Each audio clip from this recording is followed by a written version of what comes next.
Holy hell, you take a couple days to go to Otakon, and you come back and there's all this new anime to catch up on. I watched all of the anime that I missed out on from the past week or so, and I'm here to tell you about it.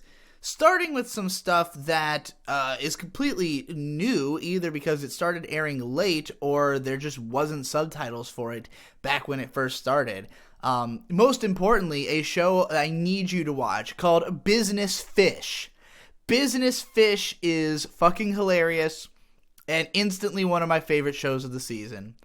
It is a CG animated show about a guy with a fish for a head who is basically this awkward sort of, not quite middle-aged, but, probably in his late 20s, early 30s business guy who just stumbles his way through life with his weird assumptions of the ways people are going to act.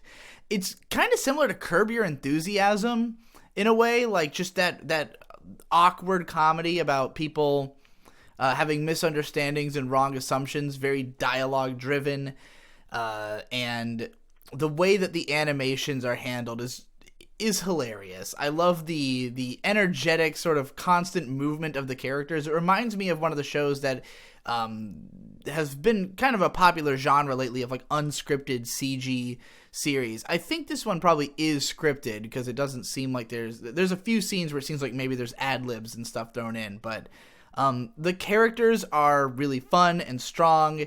If you enjoyed something like Agretzko, you will probably enjoy this show for similar reasons, though this one is not as like pointed and like it's not as dramatic as that show, whereas Agretzko is maybe more less like pure comedy. This one's like more along the lines of like The Office or something, more of that dry sort of pulled back comedy that involves just like long conversations between characters that have funny ways of thinking.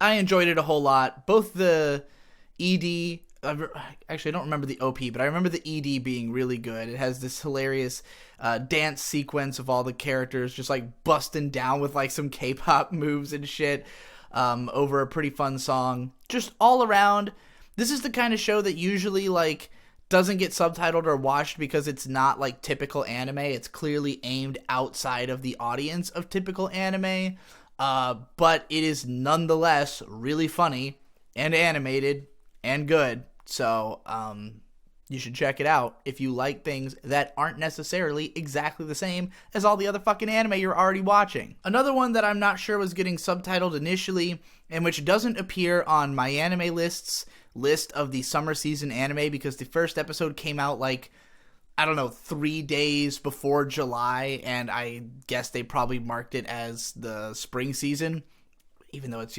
currently airing and started right before July. But it's Honkai Impact 3 Cooking with Valkyries.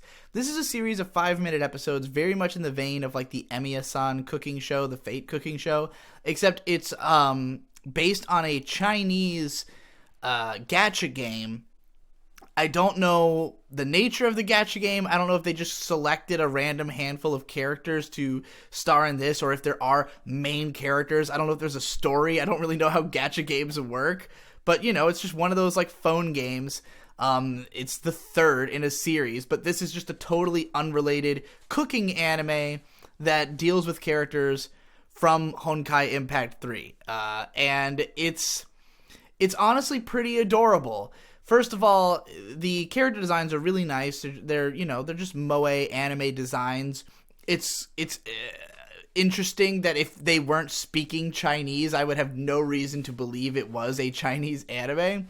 But it is. And the OP is so goddamn adorable and so good. It's probably my favorite OP of the season. It goes like, peep, peep, peep, pizza, pizza, summer sweet barbecue, chicken wings, oh my love. You gotta check it out. You gotta listen to it. It's worth your time. The show itself is fine. It's basically just a cute little cooking show, but it actually tells you the recipes after each episode. Like not only all the ingredients, but what you need in like an image that you could screen cap and use for yourself. So that's pretty cool. all around, I had a good time watching the 5 episodes that are out, and we'll probably watch more. Yet another show that took a while to finally get subtitled was Hakata Mentai Piri Karako-chan, which is like a series of short 3-minute like cute episodes about this girl who I guess shoots fish eggs at people, like roe, like the ones that you put on sushi, or something. Basically, it was like a food show. It was like a Japanese food show. Just a goofy, cute, like, personification of different types of food from probably whatever region the show takes place in. It comes off as just like an advertisement, basically, for like a certain district of Japan, just trying to get you to come there for the cuisine, I guess. I wasn't that entertained by it, partly because I couldn't really understand what the fuck was happening, and partly because it was basically nonsense. It was cute and fine. If you like cute shorts and you just want more of them, you would probably enjoy this one just fine. It's not going to take up much of your time or offend you. Just didn't do enough for me to keep it up with, all the other shit I've got going. Also in the category of shows that just started really late into the season, we have SD Gundam World Sangoku So Ketsuden, which is baffling. So, if you haven't heard of the SD Gundam franchise, it's basically like you have Gundam, and then you have this long-running series, like since I think the 90s, of SD Gundam shows where it's literally super deformed versions of Gundams, like, Gundams that are famous from the real shows, as characters having their own adventures. There was one that was on Cartoon Network for a while in the mid-2000s called SD Gundam Force. I used to watch with my little brother. That one had like a fairly normal contemporary plot. It was kind of like a young boy finds robot and gets wrapped up in its, good versus evil basic story. Kind of like Sonic X, but, whatever.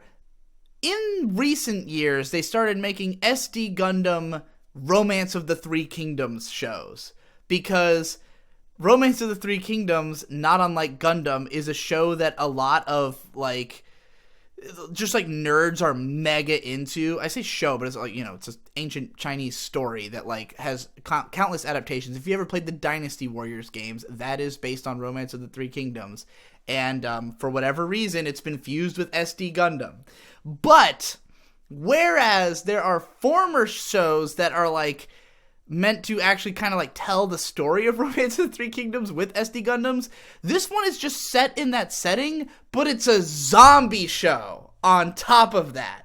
So it's about zombie mechs taking over China in the Romance of the Three Kingdoms setting. I don't know how this came to happen, but it's, I did not make it through the first episode. It was mostly pretty mindless. It was just a bunch of action scenes. I really think you'd have to be exactly the right target audience to enjoy this show. I don't know if anybody else would get anything out of it. There was one more new show that started really late into the season, just had its first episode, and that is Try Knights, the new Gonzo rugby Pretty Boys show.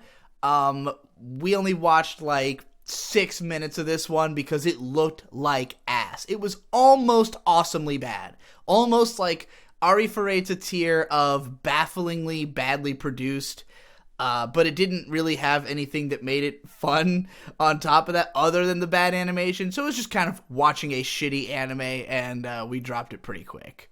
Now I'm just going to do another quick roundup of the shorts, as I tend to do. We ended up dropping Tejina Senpai just because it didn't get funny. It has remained in the continually diminishing quality that it has since the start. Eventually, we just kind of put it out of its misery. Sonan Desu Ka is still entertaining, as is Dunbell Nankido Moteru. I really don't have much to say about those shows. They kind of are the same thing every episode. They're entertaining for the same reasons. Both shows are just cute girls exploring this concept, in one case being trapped on an island, in the other case working out. I still think Sonan Desu Ka is more interesting, while Dumbbell obviously has the production chops, and just the amount of love put into its adaptation. But, there is nothing new to say about these shows. I probably won't really talk about them again until they are over, or if I decided to drop them for some reason, which I don't really see happening because they're both fine. All right, now let's get into the real shit. We've got Given. This show has continued to be probably my favorite just like low-key drama of the season. It still has sort of a slice of lifey tinge to it. It's very slow and comedically focused. It's a dry comedy first and foremost, and it still reminds me a lot of K-On! And other shows of that ilk, but with pretty boys instead of pretty girls. But the boys are just so lovable in this show. I love all the characters. I think they're a ton of fun to watch. I love their interactions. I love how awkward they are. Particularly the main character in episode 3 was very relatable to me in the way that he has this tendency to just not really communicate his expectations to other people, but simply to like assume that people will make certain decisions and then be mad when they don't, or just like waste his time waiting around for them to do the thing he expects them to do when they don't end up doing it. That is something that I do all the time in my day-to-day life, is like not tell somebody I'm hoping that they're gonna do this thing they tend to do, but just expect it to happen and then wait around for it to happen, you know? Even though I myself, if I found myself in a situation where I thought someone might expect me to do something, would deliberately do the opposite just because I think that they are thinking that. That's the level of tism I'm down to. Incidentally, this show is definitely on some level about autism, and I'm not even being like glib or being, oh, Digibro thinks everything's autism. Like, it's like in the text. Like the other character is like, I can't read social cues. I don't understand why other people laugh and cry at the times that they do. I don't know how to communicate. And he thinks that this is why he shouldn't be in a band, which is really funny because as soon as he says that, I screamed at the screen like, no, that's exactly why you need to be in a band, because it's all about like being able to communicate something that you can't through words. And that's exactly what our main guy ends up saying to him, is like, hey, your song shook me to the core. That's why I want you in my band. You are able to communicate, just not in a regular way. So, it's all good, powerful, meaningful shit about the nature of art and artists and communication. And again, bunch of lovable characters who I just want to watch whatever they're gonna do because they're fun to watch. It's my favorite gay autistic romance of the year so far. Up next, we have Cop Craft, and this is one that, man, I honestly wish the light novels were available in English. I don't know if they've been fan translated or something, but I actually think the story of Cop Craft is fairly interesting, and it's from the same original author as Full Metal Panic, I found out over the last week, who also did Amagi Brilliant Park. The artwork in those light novels is by Ranji Murata, and it looks fantastic. It's, not necessarily translated to screen all that well.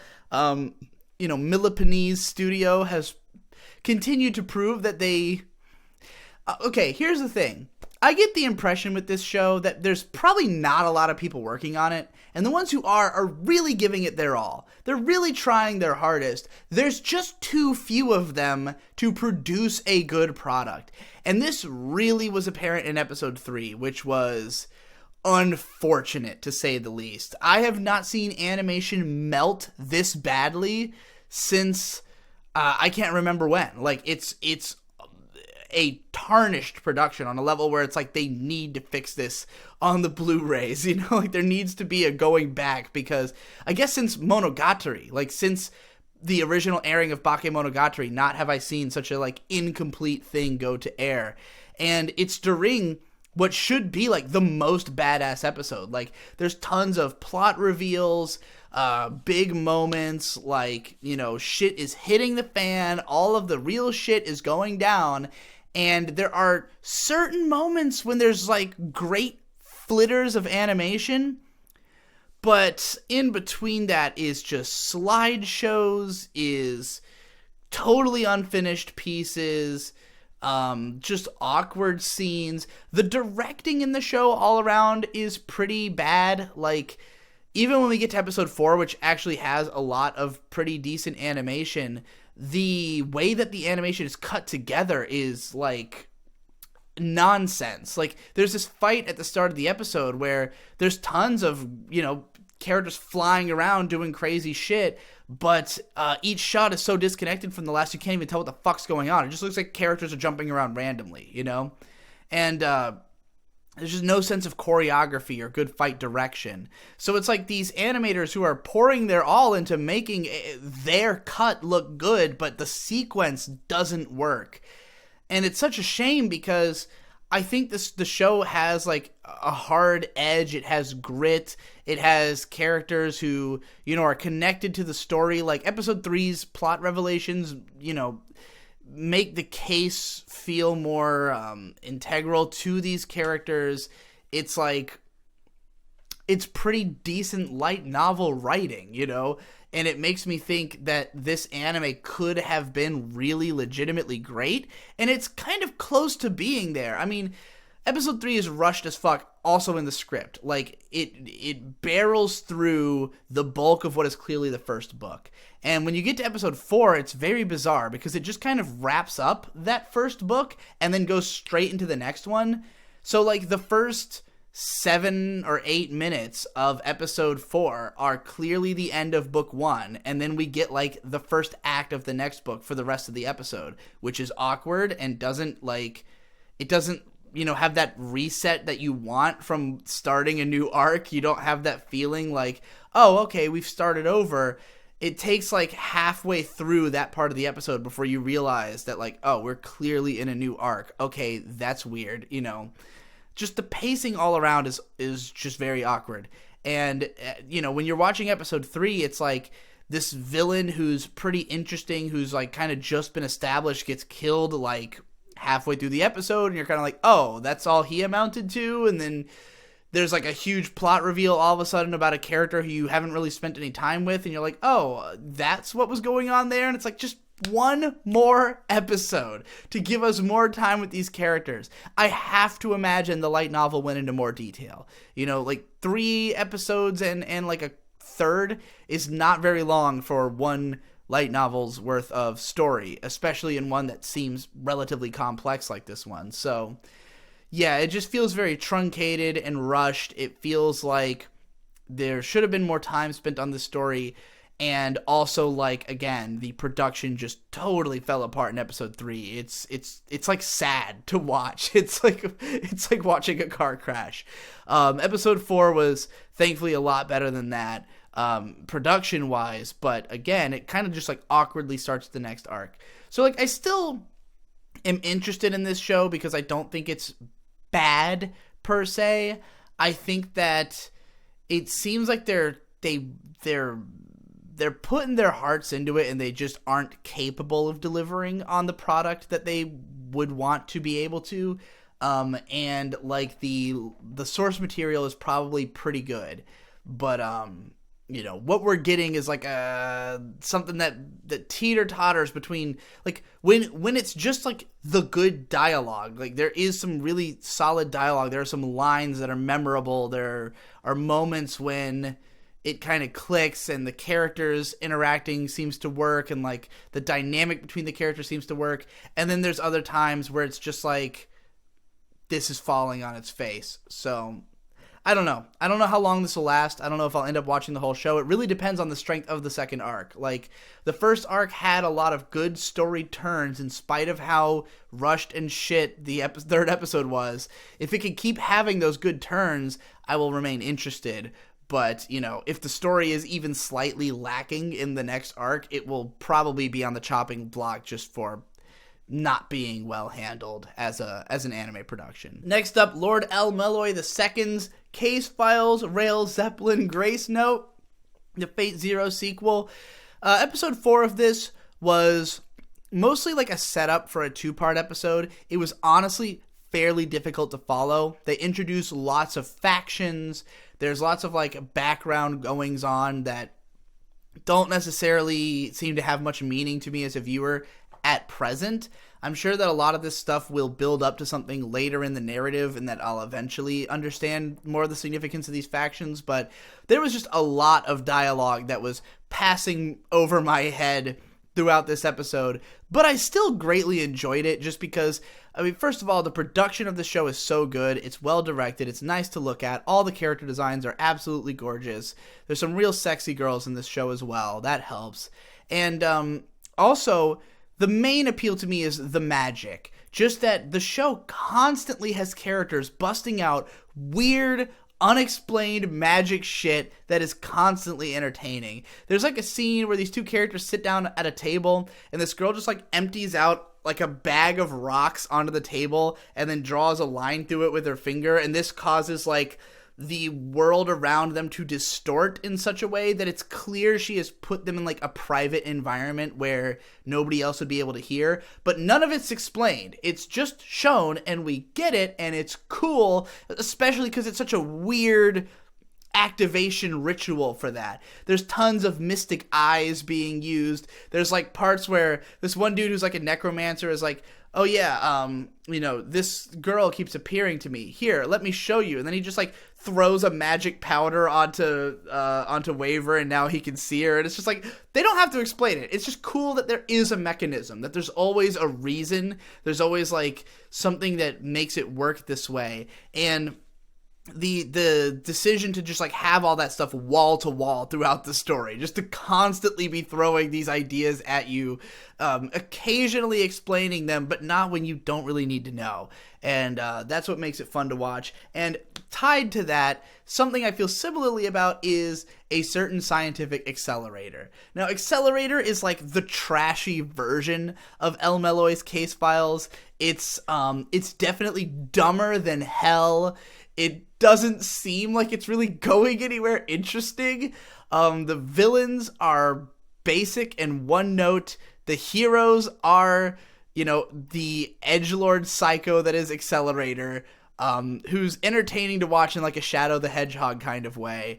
And Last Order, who is just fucking endlessly adorable. We have this blonde girl who I guess is kind of cute, but I don't give a fuck about her at all. And like, the story is pretty inane, but once again, the main, like, interest in it is that it just keeps throwing insane shit at you. That, like, there's this part in the episode where this girl is, like, using her necromancer powers to... actually, both shows had a scene where someone uses necromancer powers to access the latent memories of a dead person, but in this one, it's represented as, like a holographic brain floating above the person, which Accelerator touches and then sees a bunch of her memories. And like, all of this just happens. Like, it's barely explained. It just goes on. And there's just so many things like that in the show. So many just weird, inexplicable, bizarre events that are hilarious and fun to watch. And it really takes me back. I mean, both of these are continuations of old light novel stories. Like, obviously, Fate Stay Night was originally a visual novel, but Type Moon has their beginnings in light novels, with Kara no Kyokai, being one of the like integral stories that kind of set off the trend of the type of light novels that I'm a fan of. And the Lord el-melloi like is heavily involved in the tradition of those things. It has Kara no Kyokai elements, it has Tsukihime elements, like it's carrying on that tradition. It's written, it is a light novel series. It's written by a light novel author from back then who did Rental Magica and who is friends with those other authors. And, Accelerator is obviously a continuation of Index, which is just from way back then. So, like, this is what light novels used to be like when I used to love them. And while I wouldn't say either of these represents, like, the height of what light novels were like back then, they still have those core elements that are what I enjoyed about them, which is the insane ideas, the just constant throwing things against the wall and seeing what happens. And I love that. Arifureta continues to be absolutely hilarious and a joyride. Episode 4 was like everything I could have wanted from the show. It was everything I said in my video about why I'm enjoying Arifureta was like as true as it could possibly be in episode 4. The entire episode is just the main character and the lolly vampire fighting a CG Hydra. And the Hydra looks fucking ridiculous. All of its attacks have these hideous effect animations, these like CG particle effects that blow up, when an attack lands. It's dizzyingly directed. It's batshit insane. It's just a bunch of shit flying across the screen. None of it ultimately makes any sense because the way that they end the fight is that, okay, so the start of the episode, it's like our boy Hajime and Yue, right? Hajime and Yue walk in to the boss room, and Hajime has this big-ass, sniper rifle that he drops to the floor and just kicks away at the start of the fight. They battle this Hydra for the entire episode. He loses an eye, blocking an attack from hitting Yue, saving her life. There's all this drama and difficulty in the fight. And the reason that they're having so much trouble is that there is one of the Hydra's heads is healing all the other heads. So you'd have to take that one out if you could before you can kill the others, which are all fairly easy to kill, except that there's one that always jumps to the defense of whichever one you're trying to attack. Very typical, Final Fantasy battle logic, right? So at the end of the match, Hajime just picks up the sniper rifle that he had kicked away at the start and uses it, and it kills the boss. He kills the head that regenerates, and then Yue uses an attack and finishes it. There is no reason stated in the anime for why he couldn't do that at the very fucking beginning. So the whole thing is a totally empty exercise with no meaning. And it's hilarious because it's constant action. So it's constant characters jumping around, shit happening. Fucking Yue's naked in a shawl the whole time. She gets hypnotized for a while. So clearly this author's into mind control shit because it's happened 2 episodes in a row now. And there's just jumping around fighting this fucking Hydra forever. And there's badass moments, but it's also legitimately great for me because there's a moment where Hajime, my boy, is you know what, bitch, and he kisses Yue just to tell her that things are gonna be okay. He's you know what, I'm never gonna abandon you. Mwah! We're gonna get out of here together. And I was like, oh shit, my dude did it. He actually kissed her. I was so fucking happy. I just love how fucking thirsty Yue is. Yeah, this was thoroughly entertaining. I got everything I could want out of it. I got all the awesome and all the bad as tangled together as they could be. It's purely entertaining in a way that other shows just aren't. This is a very unique experience. No, it is not good by anyone's definition, but it is highly entertaining. Next up, returning from its hiatus is Vinland Saga. And I have to say, I'm glad that I actually didn't watch all 3 of the episodes that had come out before. Because my assumption was that they did the 3-episode brick so that they could do the entire backstory arc before we jump into the main story. But they did not do that. The backstory arc is 4 episodes long. So they just dropped the first 3, left you not even on a particularly cliffhanger ending, and then just had the 4th episode come out later. So I'm not entirely sure why they did it. It doesn't really have the same dramatic gravitas as it might have otherwise.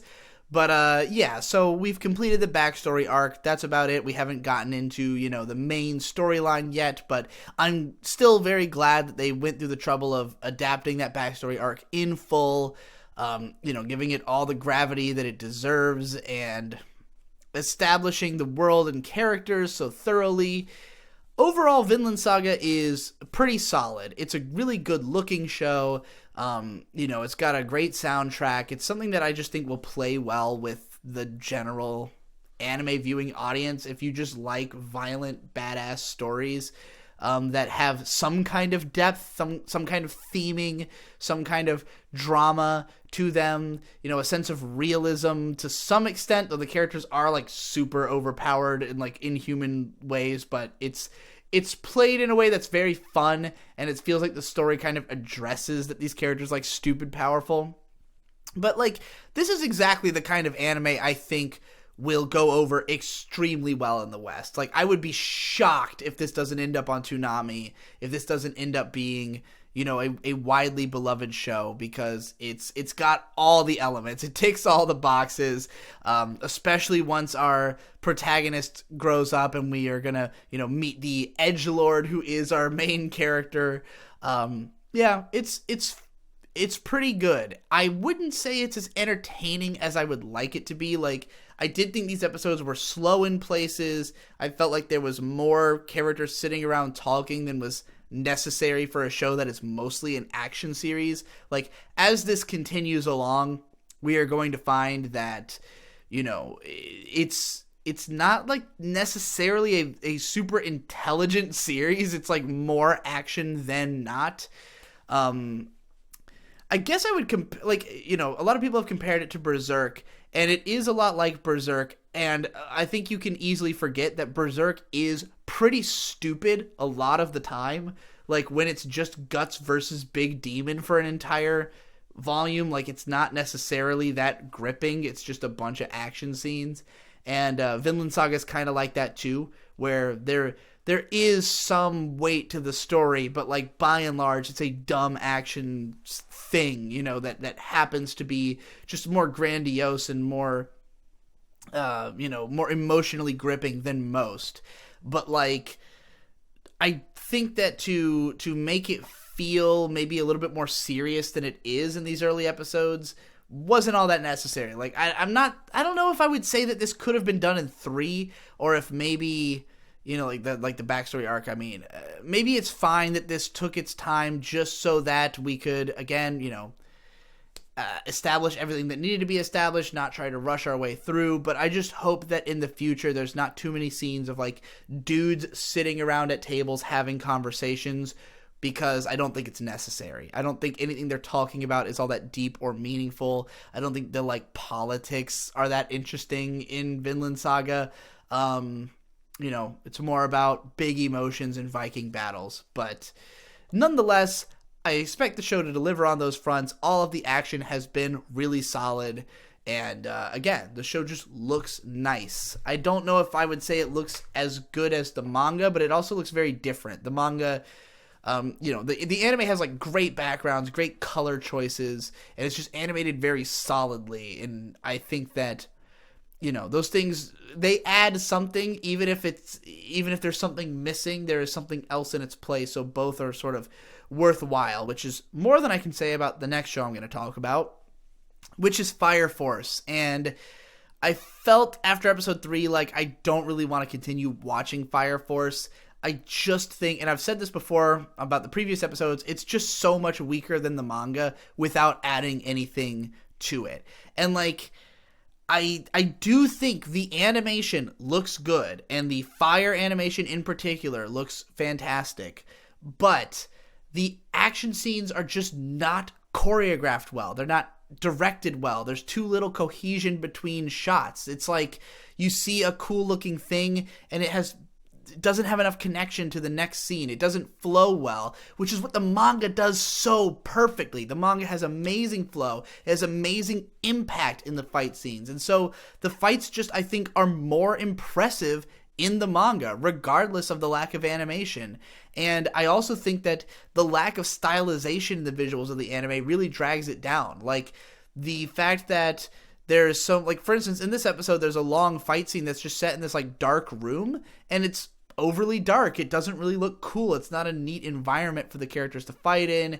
It, you know, the shadows over their faces just makes their expressions not really pop off of the screen. The fact that the bright blue like bands on their uniforms are like almost distracting because they are so much brighter than everything happening. I just didn't understand why they would present this scene in such an uninteresting way visually, aside from the actual fire effects and animations. I also just don't like the way that these character designs translate to anime all that much. I think that the pacing of scenes is just really awkward still.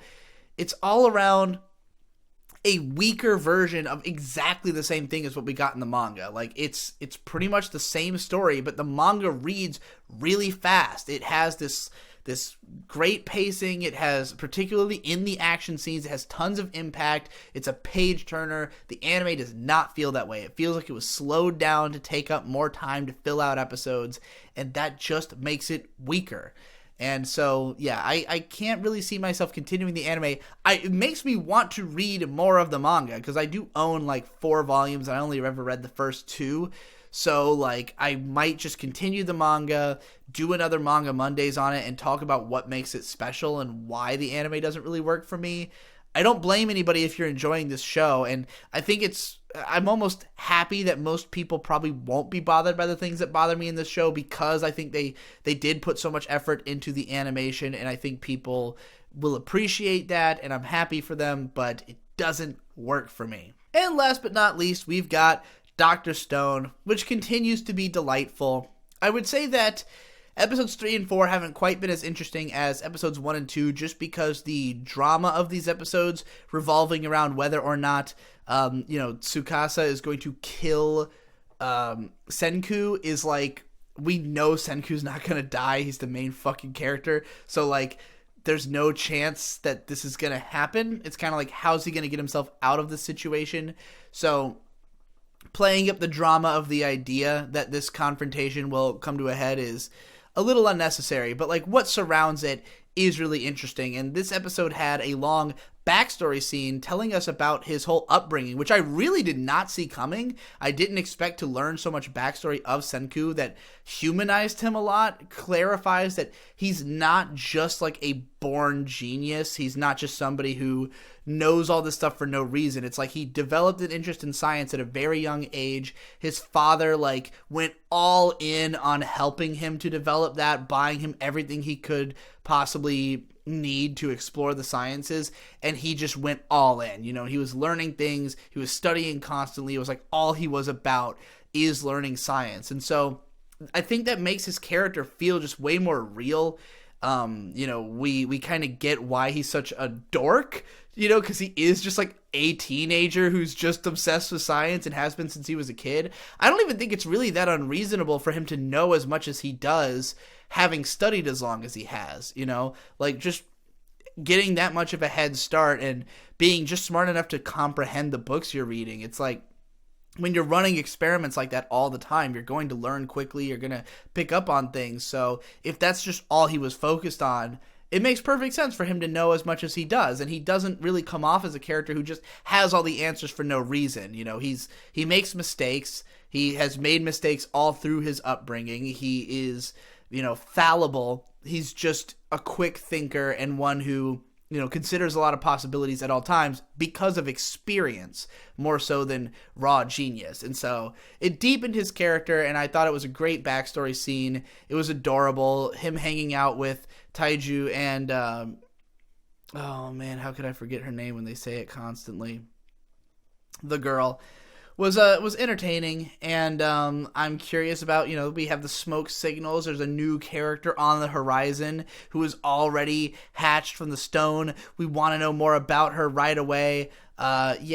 Overall, I enjoyed it. I just think that, my only complaint is that, we had this episode 3 was we're going to set out to find gunpowder, and then we found it, immediately. So it wasn't, a journey to find the gunpowder, which it was kind of setting up to be. It was just kind of all right, we got to go over there and get it.